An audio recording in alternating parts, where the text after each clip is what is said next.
Aujourd'hui, j'aimerais te parler de mes errances créatives. Alors ici, tu vois, j'ai une page d'art journal, de livres altérés plus exactement, qui est plutôt sympa. Mais en fait, eh bien, tu vas voir que la majorité de mes pages dans ce carnet sont relativement étranges, bizarres. Ça part dans tous les sens.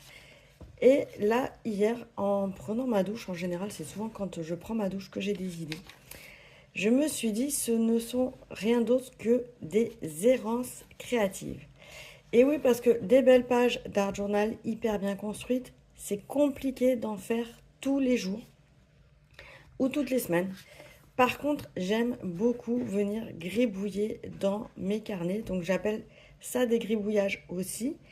Mais je me suis dit que le terme errance créative était pas mal parce qu'en fin de compte, ça me permettait de continuer à rester en lien avec ma créativité, avec les techniques, avec le matériel créatif artistique. Et en même temps, eh bien, je fais tout ce qui me passe par la tête.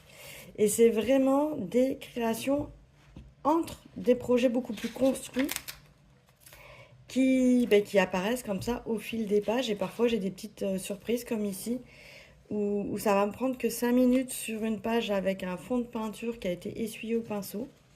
Et c'est pas forcément quelque chose que je partage régulièrement dans mes réseaux. Donc j'avais envie de partager aujourd'hui avec toi ces errances. Et tu vois, elles sont nombreuses. C'est ce qui va recouvrir en fait les trois quarts des pages de mes carnets en vrai.